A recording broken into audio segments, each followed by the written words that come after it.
오늘 성경이 전하는 이 말씀은 삼강오륜처럼 단지 부모님께 효도하라는 일반적인 가르침을 말하고 있는 것이 아니라 더 깊은 의미가 있습니다. 결론부터 말씀드리면 이 말씀은 그리스도인들의 인간관계의 원칙을 증거하고 있습니다. 우리가 세상에서 사회생활을 하면서 어떤 인간관계를 맺으며 살아야 되는지를 전하고 있는 말씀입니다. 4절에서 잘 드러납니다. 또 아비들아 너희 자녀를 노엽게 하지 말고 오직 주의 교양과 훈계로 양육하라. 아멘. 유교의 삼강오륜은 부모와 자녀 간의 일방적이고 수직적인 상하관계를 말합니다. 이와 달리 오늘 말씀은 부모와 자녀 간의 수평적이고 쌍방적인 상호관계를 강조하고 있다는 겁니다. 그래서 자녀가 부모에게 순종하는 것과 더불어서 부모가 자녀에게 어떻게 대해야 되는지를 동시에 증거하고 있는 겁니다. 한마디로 관계에 초점을 맞추고 있습니다. 자녀는 부모의 재산이나 소유가 아니죠. 부모는 하나님께로부터 자녀의 양육을 잠시 위임받은 청지기인 줄로 믿습니다. 내 자식이니까 내 마음대로 내 방식대로 키워서는 안 된다는 겁니다. 어떻게 키우라고 증거합니까? 오직 주의 교양과 훈계로 양육하라고 말합니다.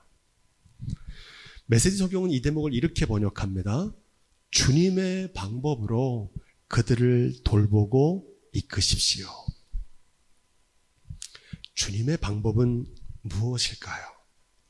너희 자녀를 노엽게 하지 말고 이렇게 되어 있습니다. 단순히 부모와 자녀와의 관계가 아니라 부모 세대와 자녀 세대, 기성세대와 미래 세대와의 관계로 이 말씀을 해석할 수 있다고 생각합니다. 노엽게 하지 말라는 겁니다. 저는 이 노엽다는 말을 최근 신문 기사를 보면서 다시 한번 재해석하게 되었습니다. 한국 사회 불공정, 국민 절반이 울분을 안고 산다는 겁니다. 울분. 이 울분이라는 말은 분노와 불안, 화와 슬픔, 우울과 절망을 가지고 산다는 겁니다. 얼마나 그렇다는 겁니까? 한국 사회 절반 이상이 그렇다는 겁니다. 조사에 따르면 국민의 55%가 계속되는 울분으로 고통받는 장기적인 울분 상태에 빠져 있다고 합니다. 이 울분은 정신 건강에도 영향을 미치고 삶의 만족도를 낮춥니다. 사회적인 관계와 개인적인 건강에도 나쁜 영향을 줍니다. 이 울분의 원인이 뭐냐고 물어봤더니 응답자 중에서 10명 중에 7명이 세상이 공정하지 않다는 겁니다. 그래서 울분이 난다는 겁니다. 그 이유를 물었더니 지도층의 비리와 정치적인 부패와 같은 불평등한 사회 구조로 인해서 신뢰를 잃어버렸다는 겁니다. 지나친 경쟁과 성과를 강조하는 사회 분위기 속에서 공정성을 느끼지 못할 때 울분이 난다는 겁니다. 한마디로 오늘 말씀을 정리하면 기성세대와 부모 세대가 이루어 놓은 불공정과 부조리가 미래 세대를 노엽게 하고 있는 현실이라는 겁니다. 오늘날 울분 가운데 있는 미래 세대를 위해서 기성세대가 해야 될 일은 무엇일까요? 미래 세대에게 공정하고 신뢰할 만한 삶의 모델이 되어야 합니다. 빠른 길 가기보다는 바른 길 가야 된다는 겁니다. 왜냐하면 자녀는 부모의 말이 아니라 부모의 등을 보고 배우기 때문입니다. 불공정한 현실에 울분에 찬 자녀들을 위해서는 그 아픔과 답답함을 이해해 주는 겁니다. 진정으로. 너 때문에 그런 게 아니라는 겁니다. 너 얼마나 이런 현실 가운데 답답하고 힘들겠느냐는 것을 함께 변함없이 지지하고 응원을 보내주십시오. 그들의 아픔을 위로하고 격려해 주십시오. 또한 미래 세대를 위해서 한국 사회의 불공정을 해소하는 데 힘쓰셔야 됩니다. 어려운 일이 아닙니다. 불공정하고 불의한 정치인과 정당에게 절대 표를 주시면 안 됩니다. 이건 자녀들의 미래의 앞길을 막고 그 가슴에 대못을 박는 일이기 때문입니다. 더 안타까운 사실은 오늘날 한국 교회가 미래 세대에게 울분의 대상이 되고 있다는 현실입니다. 기독교 연합신문 2025년 4월 10일자 기사를 보니까 개신교의 신뢰도가 종교들 가운데 최하위라는 보도입니다. 국민일보를 보니까 국민 10명 중에 6명이 한국 교회를 신뢰하지 않는다고 응답했습니다. 특별히 30대, 40대에서는 70%에 달하는 사람들이 대부분 나 한국 교회를 신뢰하지 못하겠다고 대답합니다. CBS 노컷뉴스가 2025년 1월 7일에 한국 교회의 호감도가 낮고 신뢰도가 낮은 이유가 뭔지를 MZ세대에게 물어봤더니 이렇게 대답합니다. 본질과 사명을 상실했다. 교인들의 말과 행동이 일치하지 않는다. 사회적인 책임과 공공성을 상실한 이기적인 폐쇄성을 지적합니다. 무엇보다 최근 들어서 기독교가 극우 단체로 전락한 것 같은 그 모습이 많은 젊은이들을 실망하게 하고 있다는 겁니다. 오늘날 젊은 세대들, 미래 세대들이 교회를 떠나는 이유는 한마디로 한국 교회가 맛을 잃은 소금이 되었기 때문입니다. 청년들이 가장 많이 꼽은 한국 교회의 개선 사항을 52%가 예배와 영성의 회복이라고 말합니다. 진짜 교회가 나오기를 바라는 겁니다.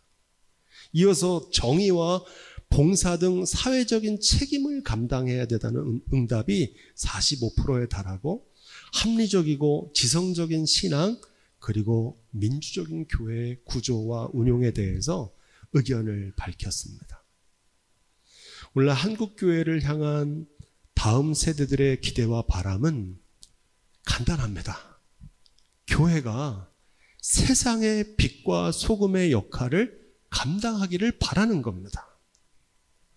저는 우리가 예배하는 강릉 예한교회가 바로 그런 거룩한 교회가 되기를 주님의 이름으로 축복드립니다.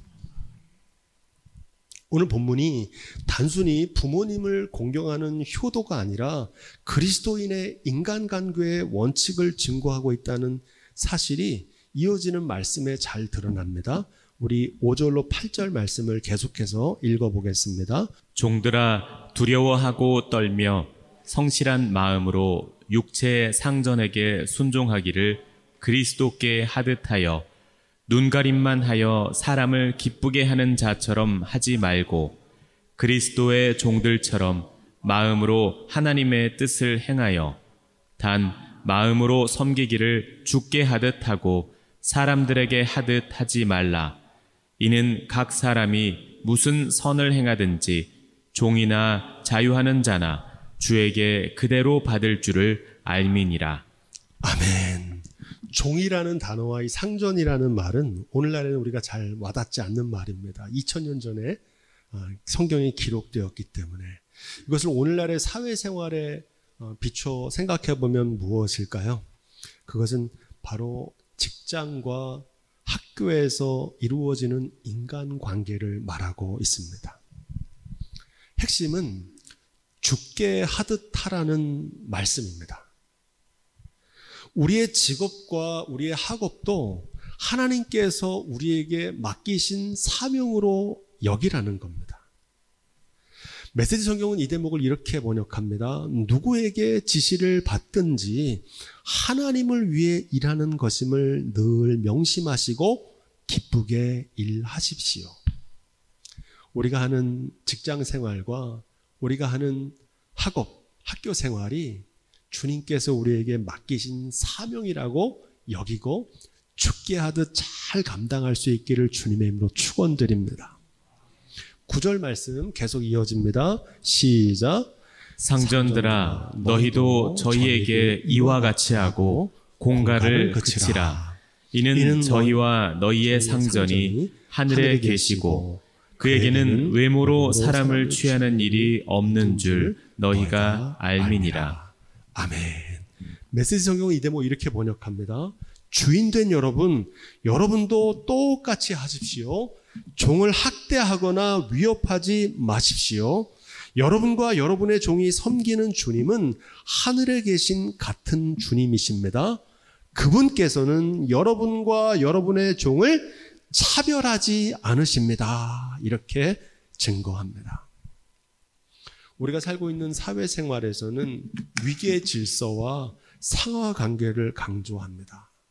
하지만 이 말씀은 전혀 다른 생활 방식을 말합니다.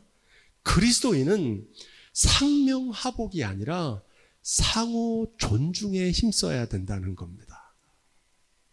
공갈하지 말라는 말을 요즘으로 바꿔 말하면 갑질하지 말라는 겁니다. 조금 어려운 말로 하면 직권남용하지 말라는 겁니다. 내가 무슨 권한을 가지고 있다고 그 권한 함부로 사용하면 안 된다는 겁니다. 여러분, 권위와 권위주의를 구별할 수 있어야 됩니다. 권위는 꼭 필요한 겁니다. 하지만 권위주의는 버려야 될 대상입니다. 진정한 권위는 어디서 옵니까? 책임과 의무에서 옵니다. 책임과 의무를 그 지위에 맞게 행사하는 이들에게 권위가 있는 겁니다. 이와 달리 권위주의라는 건 뭡니까? 특권은 다 누리면서 책임과 의무는 감당하지 않는 겁니다. 노블레스 오블리주입니다.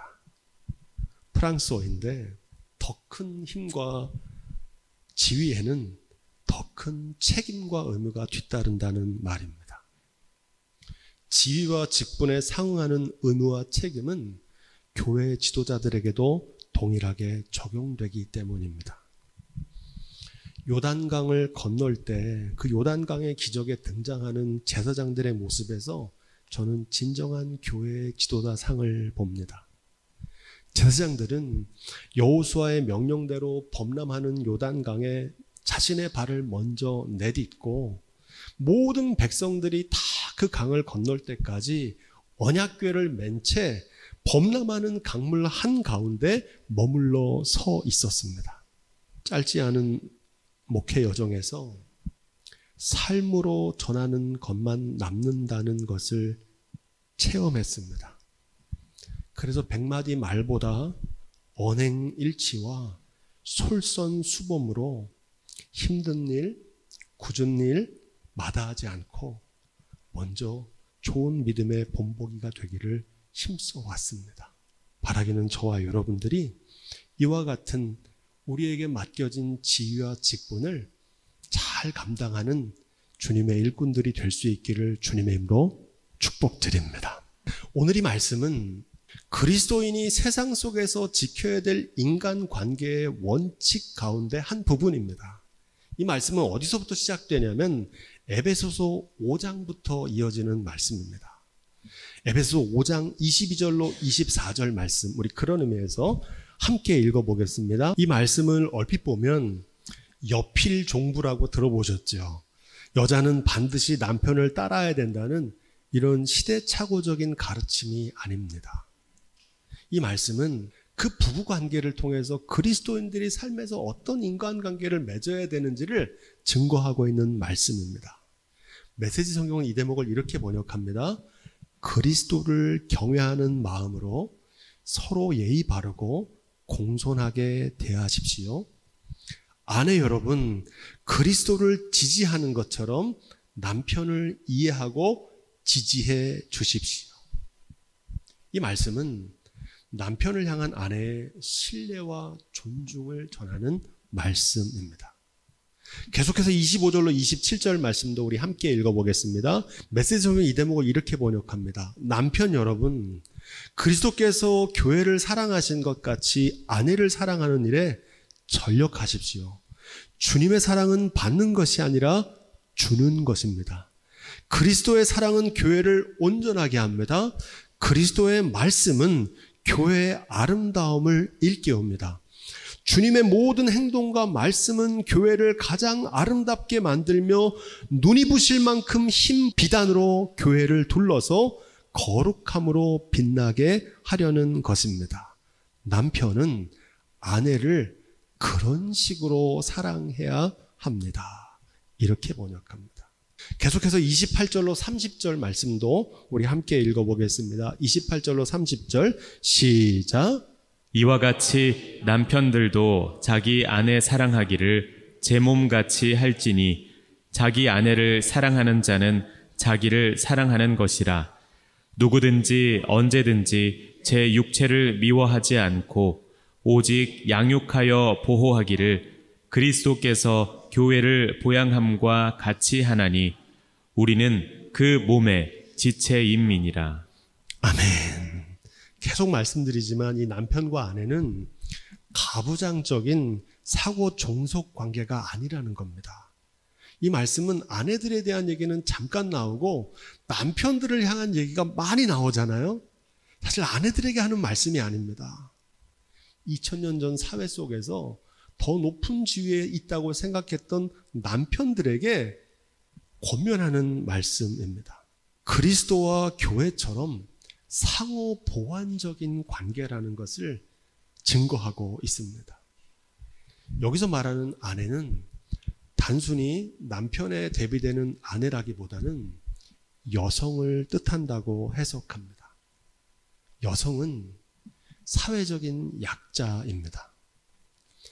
지금은 그렇지 않지만 2000년 전 성경이 기록될 당시의 여성의 인권은 오늘날과 전혀 달랐습니다. 숫자에 넣지도 않았어요. 불과 100년 전만 해도 여성들은 참정권이 없었어요. 우리 교회는 감리교단에 속한 교회인데 여러분, 감리교회의 특징과 자랑을 하나 소개하려고 합니다.